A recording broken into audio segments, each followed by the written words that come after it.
Saludos amigos televidentes de Proyecciones, muy buenos días. Saben que estamos aquí presto a llevarle un programa interesante, siempre contando con la anuencia de todos ustedes. Y agradecido de que ustedes se sienten por una hora a ver este programa. Nosotros no tenemos que pagarle la referencia que ustedes expresan para con nosotros. Samuel. Un gran placer, Monrobel. Además, complacidos ambos, tú y yo, porque hoy tenemos plato fuerte para nuestra audiencia con relación a la coyuntura política actual y algunos aspectos históricos que este mes de julio nos obligan a tocar con el invitado de esta tarde. Bueno, el momento es propicio porque precisamente ya esta semana que acaba de transcurrir, pues se inicia lo que se llama el proceso ya interno de los partidos políticos, la pre-campaña, para seleccionar sus candidatos a diferentes cargos electivos, y aquí comienza la cosa en grande, porque hay más de 5,000 posiciones que se están sometiendo al escrutinio del electorado. Indudablemente que esto va a traer como consecuencia una lucha fuerte a todos los niveles. Eso es cierto, eso es cierto. Vamos a ver, esperemos que las pasiones no se desborden. Le decía a un amigo común ayer, Gregorio, que debemos evitar a toda costa las agresiones verbales, sobre todo en personas que militan en las mismas organizaciones, porque con qué cara usted, cuando pierda su proceso, le va al electorado a decirle que, por ejemplo, vote por Monrobel cuando irrespetó a Monrobel en la campaña interna.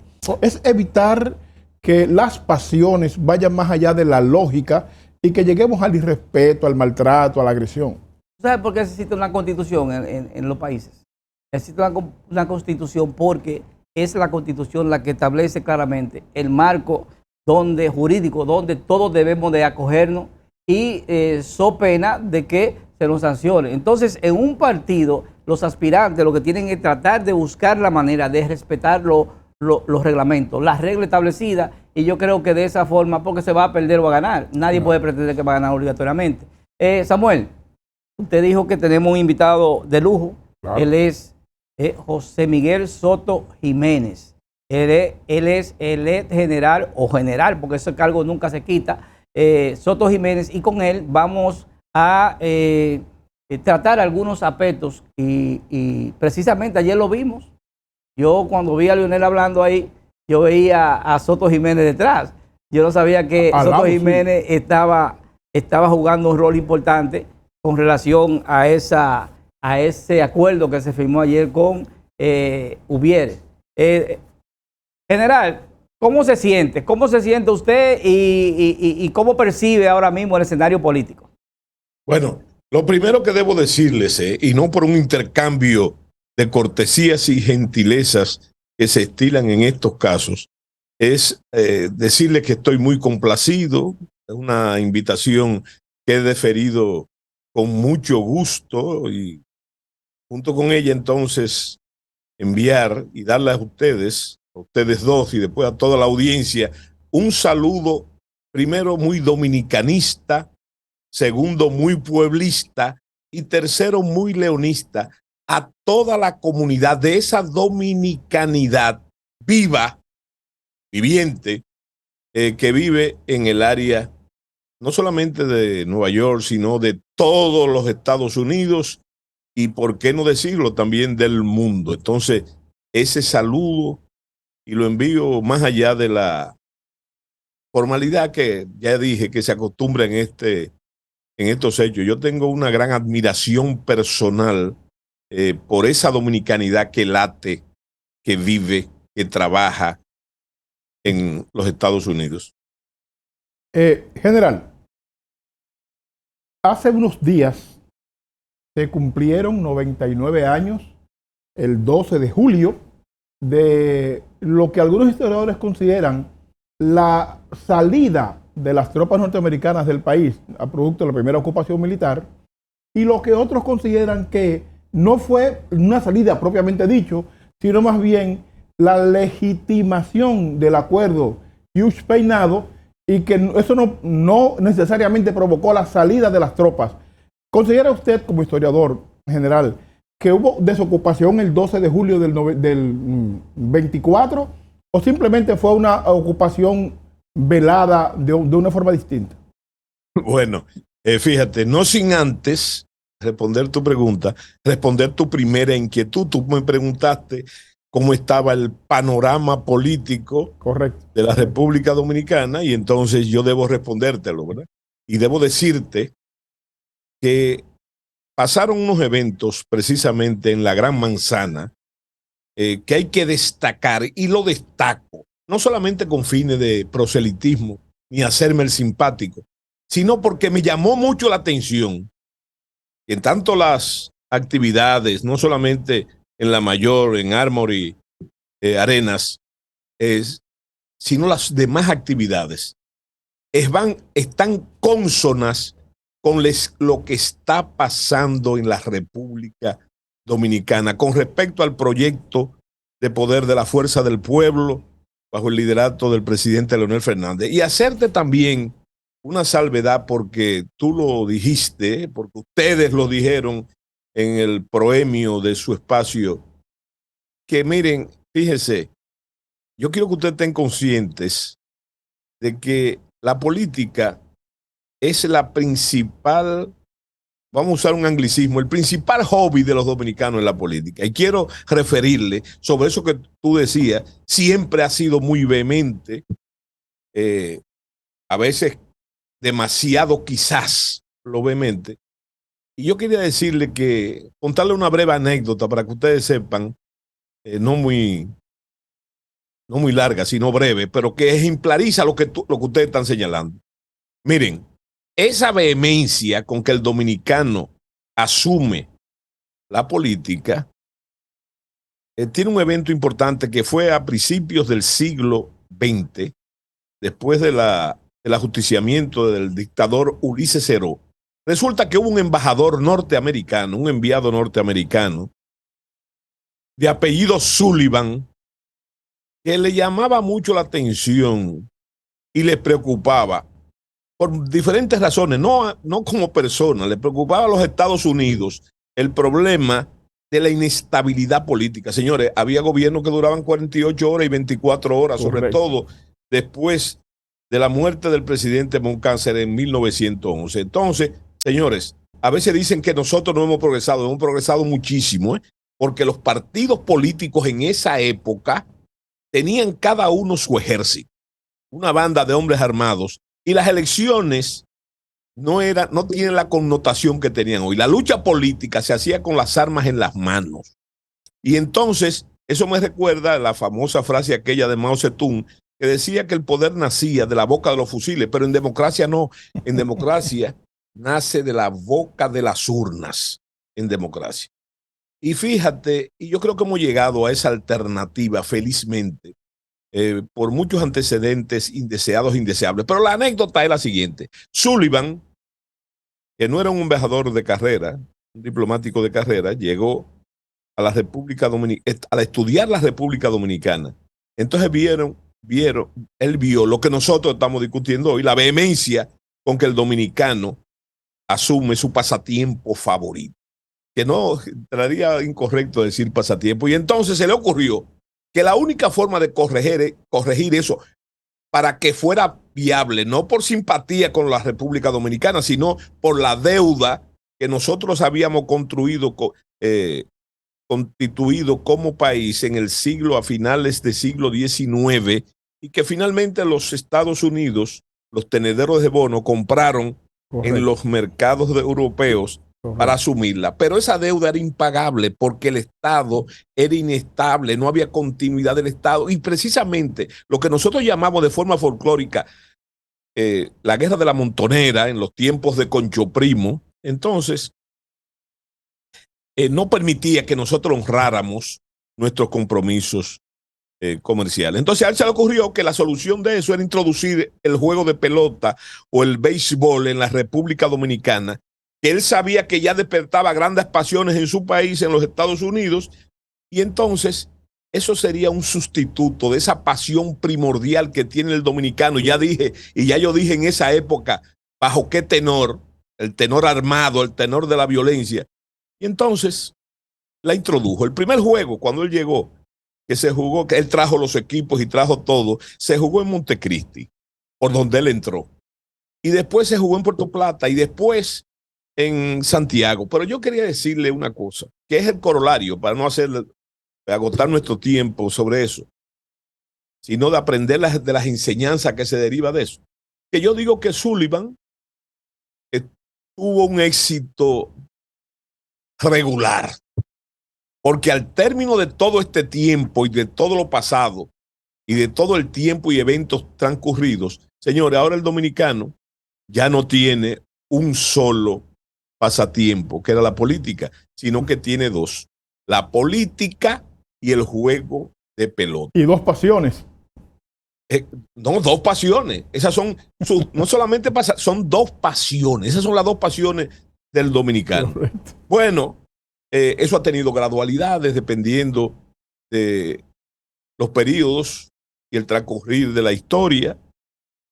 No huelga aquí decir, y ya entramos en la segunda respuesta, que la invocación de fe que ustedes hacen de que todo transcurra ya en medio del fragor de la lucha política, como debe ser en el marco de las leyes, y ustedes lo dijeron también, en un régimen de derecho que especifica ese gran acuerdo social y política que es la Constitución de la República. Entonces, el deseo también expresado por ustedes de que en la democracia interna, en la lucha interna de los partidos, la sangre no llegue al río. Bueno, fíjense una cosa. Por disciplina partidaria, la Fuerza del Pueblo y el presidente Fernández, no estoy hablando confidencias, ha dicho en varias ocasiones que la Fuerza del Pueblo no debe intervenir ni interviene en esas luchas internas de los demás partidos. Lo importante señalar es que en la Fuerza del Pueblo ese proceso se viene transcurriendo sin grandes problemas, dificultades y menos esas querellas tan desagradables que se han producido históricamente en muchos de los partidos de la República Dominicana. Y singularmente, y ahí vamos ya a la respuesta, debo decirles que hay que reparar no solamente lo que está pasando aquí en la selección, en la inscripción de los precandidatos con las consabidas reservas, sino lo que ha estado pasando donde quiera que está presente la dominicanidad, siguiendo el famoso lema que la República Dominicana está en sus conceptos, donde quiera que haya un dominicano en cualquier parte del mundo. Y ustedes saben que en el fin de semana pasado, transcurrido, cuando se abrieron esas inscripciones, a pesar de que el adversario había dicho otra cosa, fíjese, se inscribieron, recuerden, contando las reservas, 4,244 precandidatos. Y usted sabe, no solamente en el número está el secreto, el código de lo que yo estoy diciendo, sino también cómo transcurrió eso. En un clima que lo que parecía era una verdadera fiesta física. Mire, yo observé que llegaban a los lugares de inscripción, llegaban varios contendientes, aspirantes a la misma posición y llegaban juntos y celebraban juntos. Eso hay que tomarlo muy en cuenta. Eso hay que tomarlo muy en cuenta. General, precisamente cuando el presidente Fernández estaba allá en Nueva York, en un evento, en una serie de eventos que fueron realmente, bueno, a larga distancia me subieron el ánimo de una manera tal que llegué a la euforia, sobre todo en ese concierto que se hizo popular, donde había miles de dominicanos que sienten la dominicanidad allá tanto como la siente el de aquí, mientras transcurría precisamente esa feria cívica de inscripciones. Ahora bien, sobre tu pregunta, la otra pregunta, para no dejar cosas enganchadas y cabos sueltos. Bueno, tú has hecho un recorrido histórico, no metahistórico, sobre lo que pasó. Siempre tomando en cuenta que a pesar de las advertencias del presidente Woodrow Wilson de que jamás, no con la República Dominicana, sino que jamás los Estados Unidos cobraría sus deudas de forma compulsiva y menos con intervenciones armadas. Entonces, a pesar de eso, de esa observación, yo digo falaz, de Woodrow Wilson, se produjo la intervención norteamericana de 1916. Bueno, que los historiadores dicen que han ocurrido en el siglo XX 2 intervenciones, ¿verdad? Yo digo que no, que han sido más. Si contamos la intervención cuando la revolución de los presos en 1903 en Villa Duarte, y la otra fue la famosa matanza de los caudillos en Guayubín, donde las tropas norteamericanas con su embajador participaron en el gobierno de Moncáceres en esa intervención feroz, pero muy local en Capotillo.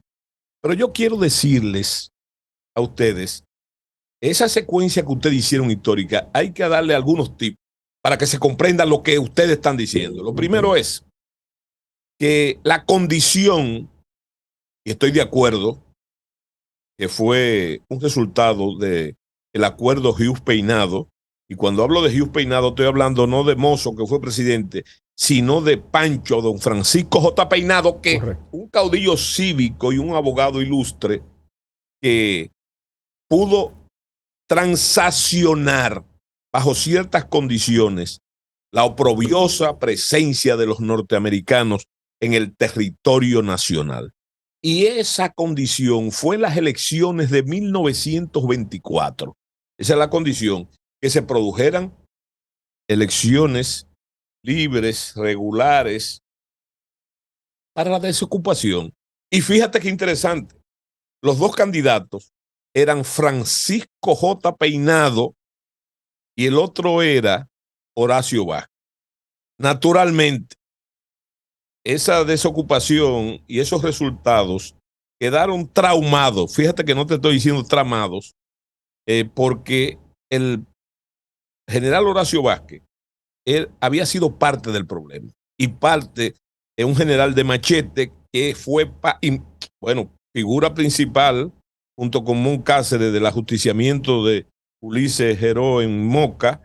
Pero fíjense un detalle, esa fue una oportunidad. Si hubiese triunfado, no podemos analizar lo que no pasó, estamos especulando. Si hubiese ganado las elecciones el general Horacio Francisco J. Peinado era un prócer de la civilidad. Ese hombre no fue militar nunca, pero no pasó así. ¿Quién ganó?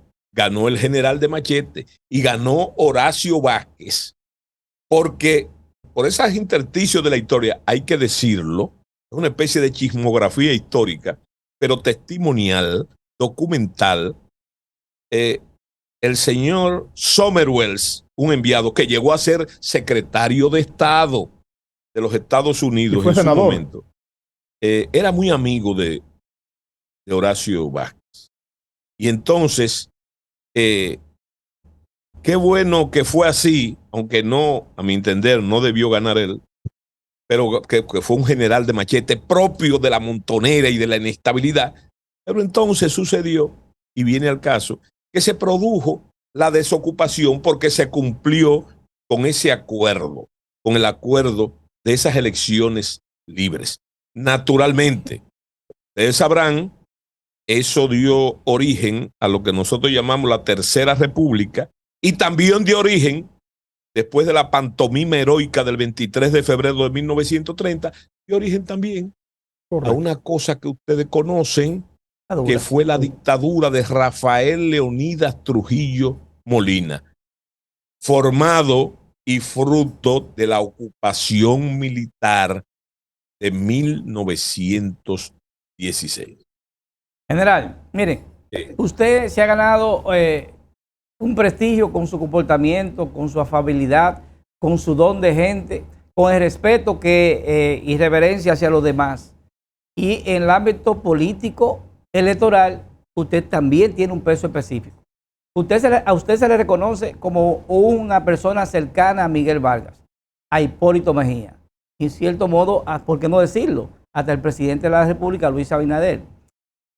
También, con respeto a Leonel Fernández, siempre han tenido una relación de hermanos, de amigos. De intelectuales. De intelectuales. Ahora bien, ¿qué le llevó a usted a tomar la decisión, siendo apetecido por otro partido, su partido, la Quinta República, y usted? ¿Qué lo motivó a dar ese paso a un año de las elecciones, cuando esos partidos se sientan a ver quién tiene posibilidades, y usted se arriesga a afinar un acuerdo con Leonel Fernández y la Fuerza del Pueblo prematuramente, se podría decir, porque no es costumbre? ¿Por qué usted tomó esta decisión?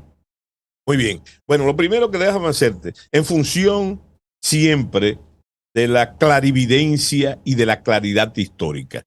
Cuando tú hablas de personas cercanas, yo no fui persona cercana. Yo fui el ministro de Defensa, el secretario de Estado de las Fuerzas Armadas, en una vieja relación que podíamos llamar familiar, de mis mayores y de los mayores de él, con el presidente Hipólito Mejía. Entonces, claro está que por un sesgo cultural, déjeme decirle que siempre usted hace asume una serie de cosas que no corresponden exactamente a la realidad. Ya yo te dije que no fui cercano, yo fui por 4 años secretario de las Fuerzas Armadas del presidente, cosa que yo le agradecí el primer día que me anunció precisamente en los Estados Unidos. Y cuando los periodistas me preguntaron al respecto, que es una tradición del PRD y del PRM, en ese sentido, entonces yo le dije claramente, o le especifiqué, que yo le agradecía al presidente Mejía que había honrado mi carrera.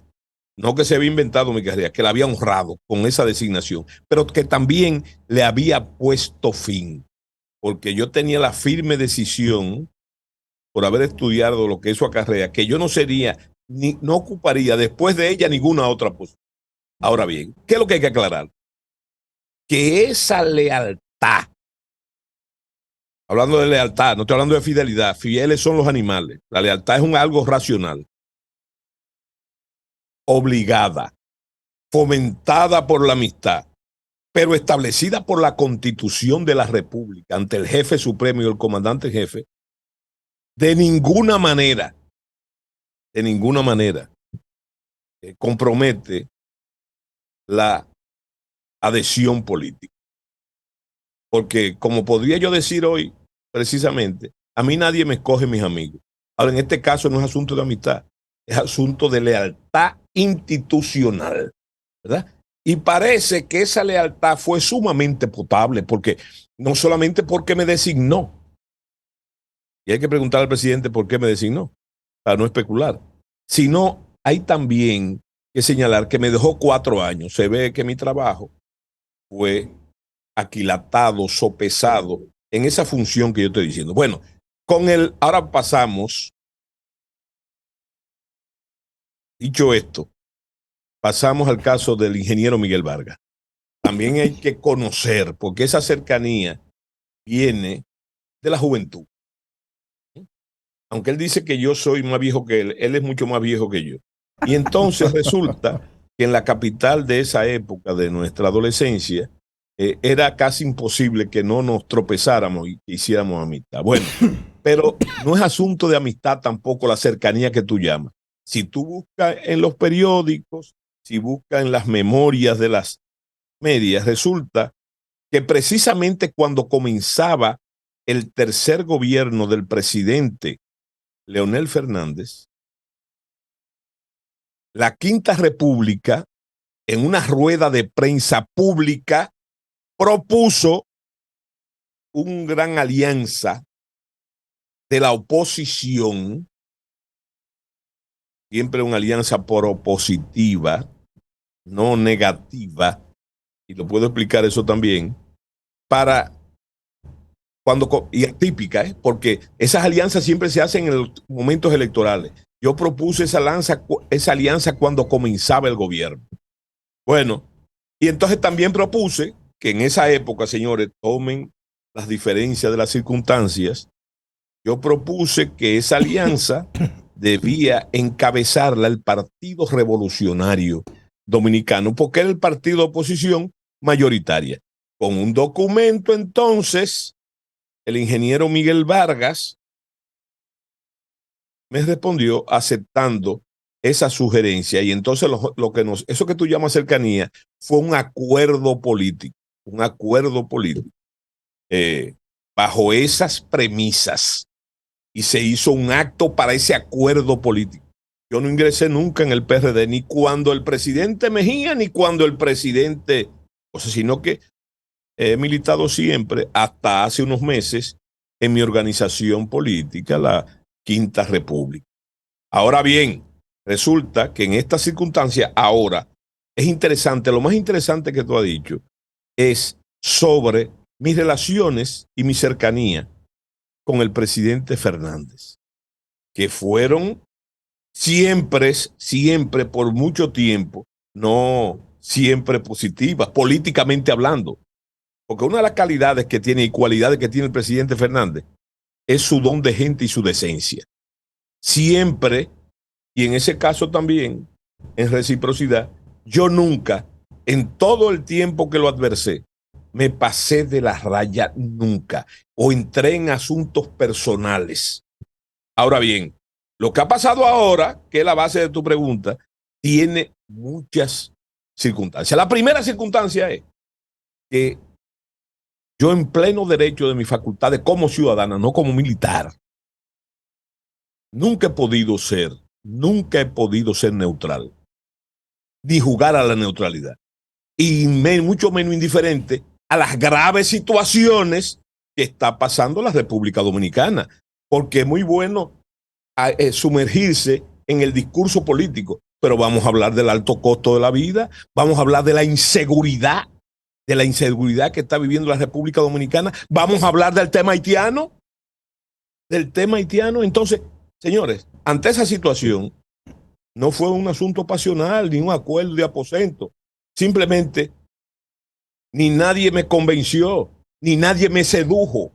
Yo tomé parte, pasé a formar parte, y ojo, por primera vez que me inscribo en un partido político en toda mi carrera. Primero, no podía mientras fui militar activo.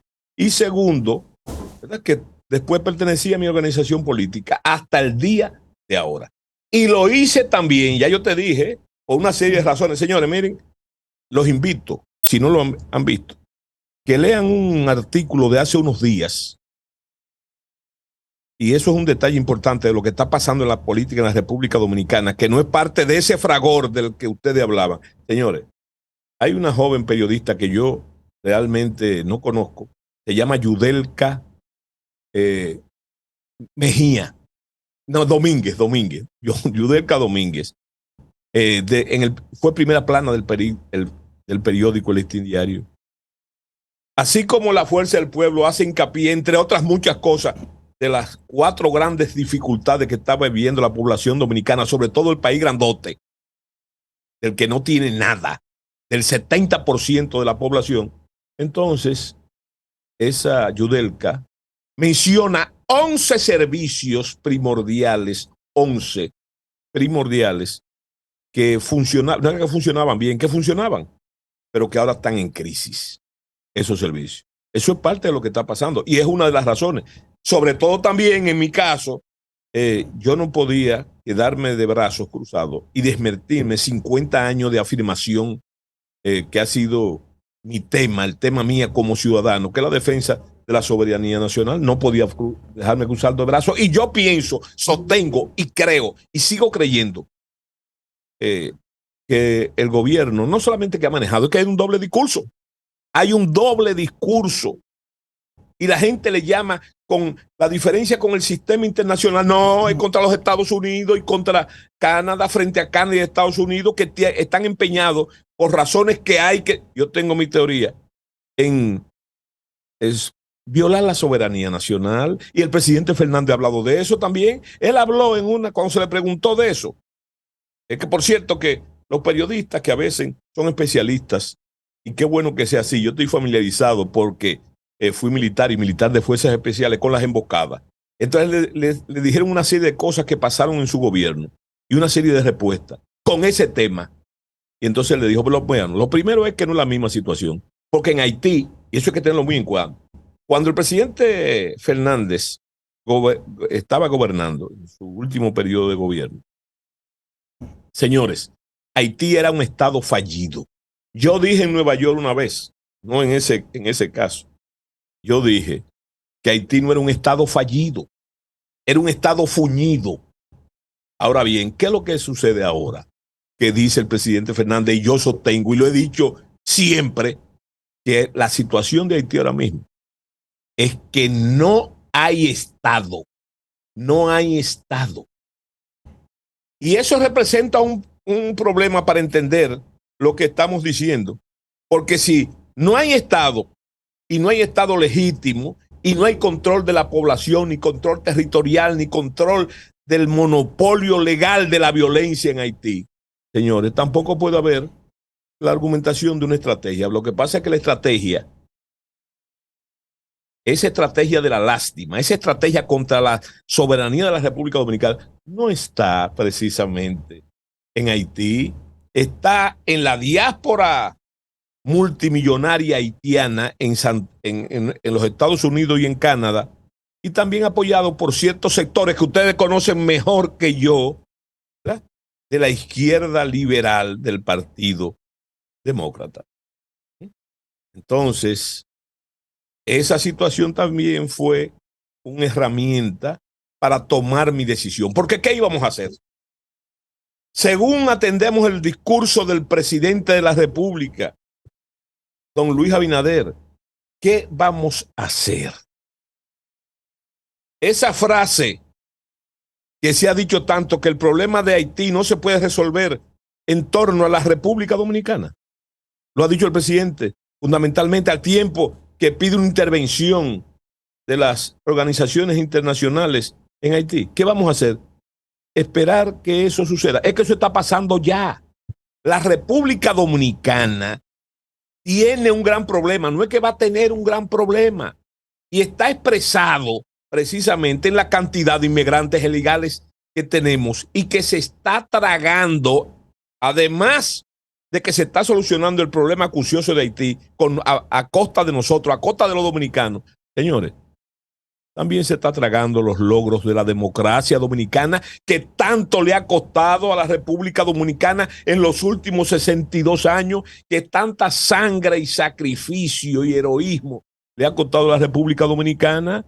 Se lo está tragando esa inmigración haitiana. Todavía no sabemos, después de un censo que no conocemos los resultados y que iba a reflejar de una manera o de otra la presencia ilegal haitiana. Señores, todavía en esa gravísima situación de que no sabemos cuántos son, pero hay que oír los mismos ministros del gobierno o las voces del gobierno que han dicho, el señor ministro, un alto funcionario de salud, ha dicho que el sistema de salud está colapsado, y dice más que yo.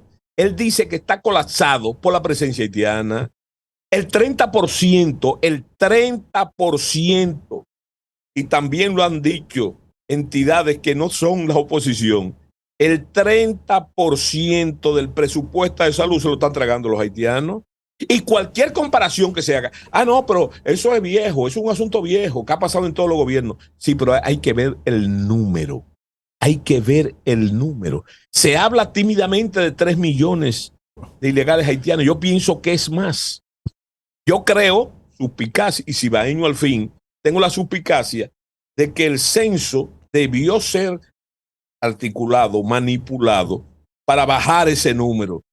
Pero señores, eso está obvio. Está tan obvio. Mira, cuando yo era un niño, hace ya muchísimo tiempo, para ver un haitiano había que ir a un ingenio. Cuando la mala práctica de los braceros haitianos, o de lo que se llamaba despectivamente las cepas.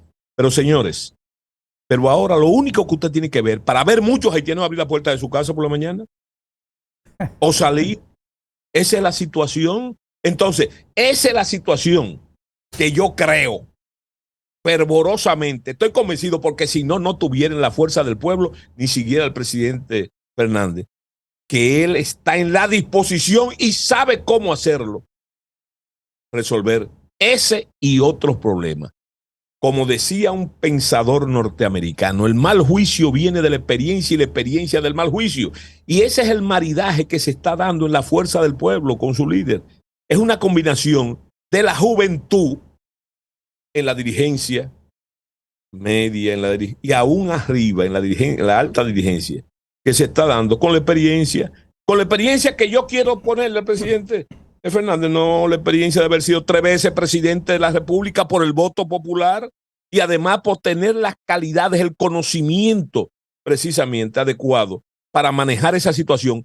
Inclusive señalarles que quiero decirles que en sí articular ideas tremebundas de antecedentes indeseados e indeseables que tienen que ver con el autoritarismo clásico dominicano.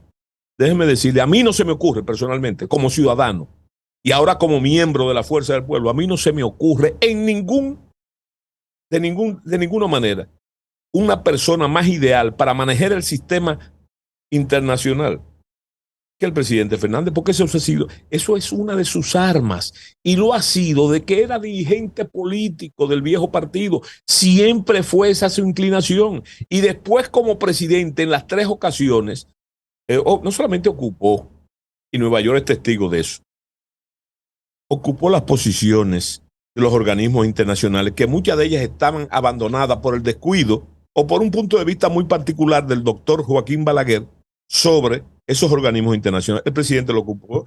¿Cuántas nuevas sedes abrió el presidente Fernández en todas partes del mundo en sus 3 periodos de gobierno? ¿Cuántas sedes abrió? Señores, yo hace unos días vi en la media, en los periódicos, que el gobierno celebraba con gran pompa abrir una sede en Guyana, que tiene la importancia que dijo el gobierno. Pero señores, yo recuerdo entre las decenas de sedes que se abrieron en el gobierno de Leonel Fernández, cuando se hizo las relaciones con la India, que todo el mundo criticó. Es más, yo creo que hasta yo la critiqué. Señores, usted sabe los frutos que produjo esa sede de la India en organismos como el ICLA, en transferencia de tecnología. Eso se produjo. Entonces, yo lo que quiero decirle a ustedes, que hay que reparar en eso. ¿Por qué Leonel Fernández? Por experimentado, por capacitado y por otro factor que necesitamos. General, pero ¿cuáles son las posibilidades que usted le vea a Leonel Fernández? ¿Qué General, posibilidades? ¿Cuáles son las posibilidades que usted le ve a Leonel Fernández? Si hay un partido en el gobierno que dice tener toda la posibilidad de ganar. Te voy a decir simplemente que es una ventaja con Leonel. Hay que repetir lo que él ha dicho. Yo estoy convencido, es más, antes de él, estoy convencido que se va a ganar las elecciones. Ese es el próximo presidente de la República.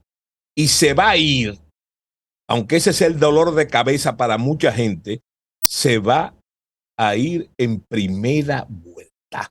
Solamente hay que ver, no solamente lo que ustedes vieron allá, hay que ver lo que está pasando aquí, en esas juramentaciones. Cuando hablan de alianzas, y el presidente ha dicho, mi alianza, la alianza de la Fuerza del Pueblo, es precisamente con el pueblo. Claro, y dentro del pueblo, con las expresiones políticas del pueblo, que son los partidos. Entonces yo le digo que eso se está produciendo, quiérase o no quiera verse, porque yo voy a las juramentaciones multitudinarias. Quiero mencionar la última a la que asistí. No, la última fue la de ¿Ayer? ¿La de ayer? Ayer. Pero la de San Francisco de Macorís. Miles de dominicanos. Ahora, ¿qué pasa? Yo, guardia al fin, soy uno de los primeros que llega a esos eventos, ¿verdad? Y me pongo a hablar con la gente y sobre todo a sotorreírme. Entre comillas, cuando le pregunto, ¿y usted? ¿Y usted? ¿Es su primera participación política? Ya yo hablé de la juventud. Y en otros casos me dicen a mí, bueno, sí, ese es mi primer. Ahora bien, la mayoría, oigan este fenómeno, que ustedes podrán comprobar. ¿Cuál es el fenómeno? Que ¿Y por qué yo digo que esas alianzas con el pueblo se están produciendo?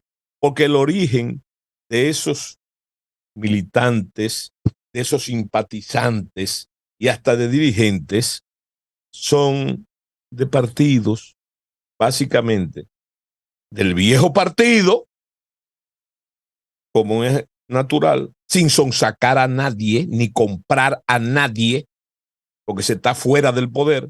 Y entonces, señores, ustedes saben lo más asombroso del PRM en todas las localidades. Es una cosa asombrosa que de un partido de gobierno se pasen para el partido de la oposición. Y ustedes saben también, muchos reformistas de todos los partidos, eso está pasando y eso hay que verlo, aquilatarlo y saber precisamente lo que está pasando a nivel nacional en todas las comunidades. Ahora, sería ya asunto de otro programa decirle por qué está pasando eso, por qué, que sería muy interesante, porque hay una mezcla amplia de promesas incumplidas, de frustraciones y de la situación grave que está viviendo el país, ¿verdad? Entonces, eso ya será asunto de ahora. No muy entusiasmado a hacerlo, porque a mí me enseñaron las escuelas militares, y me hago eco de ella, de una frase del almirante Nelson, y también atribuida a Napoleón Bonaparte, que dice: cuando el enemigo se está equivocando, no lo interrumpa. ¿No? Entonces, déjalo que siga. Bueno, déjalo que siga, ¿verdad? Como dice la salsa esa muy famosa, déjala que siga, que vengo bajando. Bueno, así es. La fuerza del pueblo viene bajando. General, ¿Bajando a dónde? Al pueblo, de donde emana el poder. nos queda en el tintero muchísimas cosas más. Por ejemplo, ¿dónde quedará el espíritu democrático del movimiento Quinta República? Quinta República intentará ser el espíritu, quiero decir, ya no el partido, el espíritu. No, Quinta República está. Pero responderte rápidamente porque me tengo que ir. Quinta República, ¿dónde está el espíritu? El espíritu de Quinta República está donde debe de estar, apoyando ese partido que se llama la Fuerza del Pueblo en el proyecto de Leonel Fernández. No por Leonel Fernández ni por nadie más, sino por los intereses, los sagrados intereses del pueblo dominicano. General, muchísimas gracias. Sabemos que usted tiene un compromiso, pero no nos culpe a nosotros. Usted cogió su espacio y se tendió. La próxima vez, cuando usted vuelva, va a tener más tiempo para que hablemos de otro tema. Es peligroso dejarlo hablar a ustedes dos. Es peligroso. O sea que yo le agradezco. Un gran placer, general. Siempre. Disfrute mucho y por ahí que se vaya bien. Nos vemos en otro espacio porque lo vamos a tener por aquí de nuevo. Seguro que sí. Bueno, gracias y cuídense. Cuando quieran. Excelente. Si me tocan, bailo. Si me invitan, voy. Gracias. Amigos televidentes, nos vamos a un corte y regresamos en breve.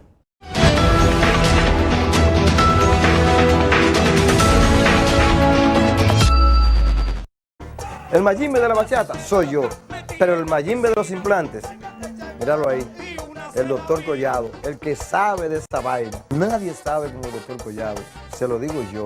Su Mayimbe, su bachatú, el único, su negrito consentido. Y ahora esta vaina es de Mayimbe a Mayimbe. Doctor Collado, yo tengo una hambrecita, ¿tú eres que no parece un rabito por ahí? ¿Cómo no? Hacia la oficina. ¿Sí?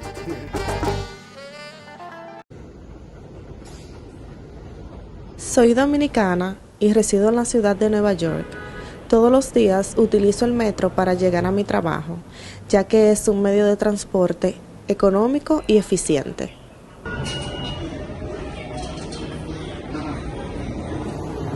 A pesar de la distancia, siempre pienso en mi país y estoy pendiente de mi familia.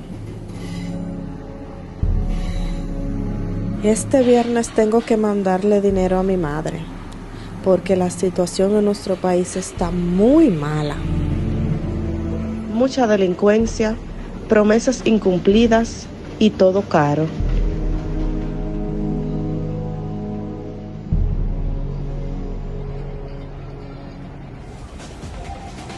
A pesar de todo eso, sé que podemos mejorar, tenemos esperanza. Muestra es que hoy miles de dominicanos van al trabajo y a la escuela utilizando un transporte como el Metro de Santo Domingo, gracias a la visión y ejecutorias de un líder como el doctor Leonel Fernández. Por eso me afiliaré al partido Fuerza del Pueblo. Buenas tardes, bienvenido a la Fuerza del Pueblo. Gracias. ¿Y tú? ¿Qué esperas?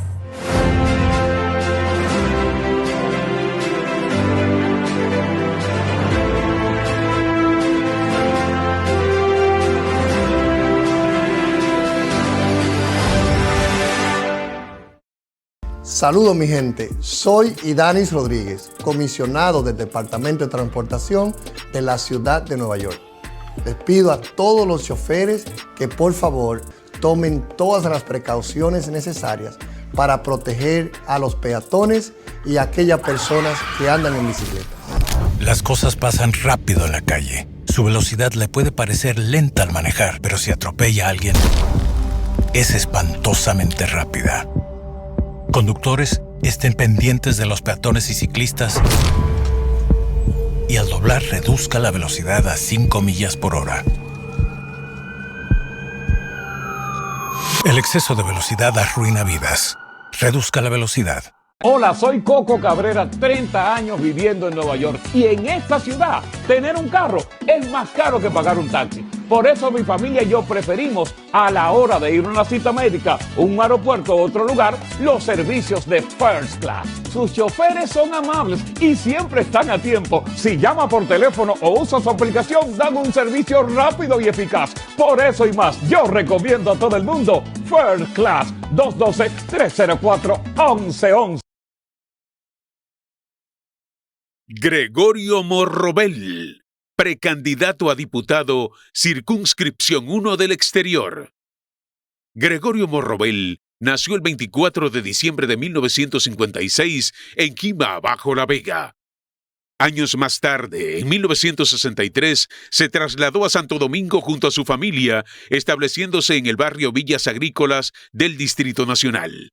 Contrajo matrimonio con María Fernández, con quien se mantiene casado en la actualidad durante 43 años continuos, procreando 2 hijos, Gregorio Adomi Morrobel y Maringly Johanna Morrobel.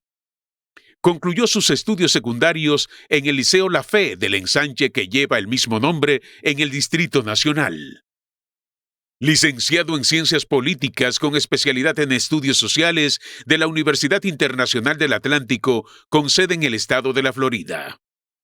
Carrera política. Inició su carrera política en el año 1979 a través de un círculo de estudios del PLD, donde permaneció por un espacio de 3 años. En 1981 obtuvo la categoría de miembro de esa organización política. En 1986 pasó a formar parte de una dirección media del Comité Intermedio Salvador Allende de Villas Agrícolas. En el año 1980 incursionó en actividades sindicales, convirtiéndose en secretario general del Sindicato de la Empresa Dominicana Industrial de Calzados, DOINCA. En 1981 pasó a desempeñar roles importantes en la Central General de Trabajadores, CGT. Fue miembro de la Federación Nacional del Vestido y el Cuero, FENTEBECU. En el año 1986 constituyó la Junta de Vecinos Eligio Pérez en Villas Agrícolas, la cual se mantiene vigente hasta el día de hoy. Pasadas las elecciones de 1994, emigra a los Estados Unidos, estableciéndose en New York. En enero de 1995 se integra a las actividades políticas partidarias como presidente del Comité de Base del Intermedio Fernández Domínguez de la seccional Jaime Vargas. En agosto del año 2003 fue designado como delegado político del Partido de la Liberación Dominicana ante la Junta Central Electoral de New York, donde permaneció durante 9 años. En el 2004 fue nombrado como embajador alterno de la Misión Dominicana ante las Naciones Unidas, donde permaneció en el cargo 13 años. En el año 2007 fue electo coordinador del Comité Permanente de los Partidos Políticos de New York, integrado por 16 organizaciones políticas, y allí permaneció por 5 años. En el año 2017 inicia el programa de televisión Objetivo 2020 con Morrobel, del cual fue su productor y conductor. Permaneció en el aire hasta septiembre del 2020. En octubre del 2019 pasó a formar parte del partido Fuerza del Pueblo, siendo integrante de sus fundadores en Nueva York. A finales del año 2020 da inicio a otro programa de televisión con el nombre Proyecciones, del cual es productor y conductor y que se mantiene vigente hasta el día de hoy. En el año 2020 pasó a ser el coordinador general de campaña de la candidatura del doctor Leonel Fernández en New York. Luego pasa a desempeñarse como presidente de la Fuerza del Pueblo en el condado de Manhattan. También se desempeña como encargado de comunicación de la Circunscripción 1 del Exterior. En julio del año 2021 fue elegido nueva vez como coordinador general del Comité Permanente de los Partidos Políticos, permaneciendo hasta finales de septiembre de este año en el cargo. Por la experiencia política y comunitaria demostrada de manera ininterrumpida durante más de 3 décadas, la comunidad de la diáspora dominicana le ha pedido a Gregorio Morrobel presentarse como candidato a diputado por la Circunscripción 1 del Exterior. Con ustedes, Gregorio Morrobel.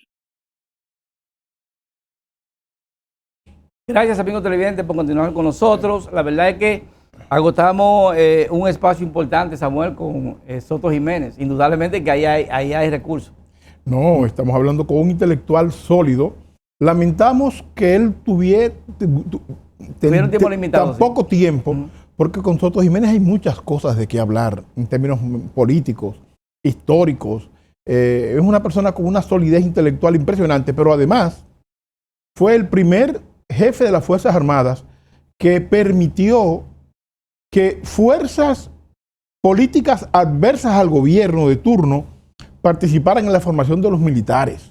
Fue el hombre que le dio la fuerza en el Instituto de Formación de las Fuerzas Armadas a hombres de la categoría de Narciso Gizaconte, por ejemplo, que fueron a llevar instrucción en cursos de entrenamiento en las Fuerzas Armadas, algo que creó pánico en principio, asombro y posteriormente respeto a José Miguel Soto Jiménez. Yo recuerdo que cuando se dio la situación de Quirino, los bichos, el colibrí, el helicóptero, había una indagatoria sobre investigar si era cierto lo del helicóptero, los hangares que entraba en el helicóptero, que era el mismo del presidente, se decía. Y cuando lo indagaron, lo abordaron, él fue claro, él no flaqueó, él dijo la verdad. O sea, que tiene temple, un hombre que, como él dice, él no flaquea, dice la verdad y es responsable. No, eso es cierto, eso es cierto. La verdad es que del general Soto Jiménez hay muchas cosas que aprender y ojalá en las Fuerzas Armadas Dominicanas se haya formado una camada importante de generales que se aproximen al pensamiento de Soto Jiménez. Mire, ayer se dio un acontecimiento y mucha gente dudaba de que hubiera llegara a concretizar un acuerdo con la Fuerza del Pueblo y Leonel Fernández. Se anunciaba y se decía, pero había cierto grado de incertidumbre, que si sí, que si no. Bueno, pues ayer se concretizó. Vamos a ver lo que pasó ahí en un corto video. Adelante, señor director. El presidente se ha trasladado ahora todos los lunes al Palacio de la Policía, porque ahora el presidente es el jefe de la policía. Los lunes toca la trompeta de jefe de la policía. Y entonces, ¿qué pasa? Que siendo ya el jefe de la policía, a la gobernadora de San Francisco de Macorís le han hecho un robo. A la gobernadora de San Francisco de Macorís le robaron su cartera con 40,000 pesos, su tarjeta de crédito, sus pertenencias personales, y la gobernadora ha puesto una querella en el Palacio de la Policía que yo espero que el próximo lunes se le entreguen al presidente de la República. Sí, fíjense, la realidad es que el presidente Fernández con su sutileza y su mordaz. Sí, el presidente como que manda un mensaje sutil pero fuerte, contundente. Nosotros pues, Samuel, llegamos al final del programa.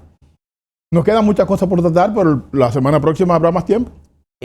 Amigos televidentes, pues tenemos que despedirnos de ustedes y nos vemos la próxima semana en otras proyecciones. Cuídense mucho. Hasta luego.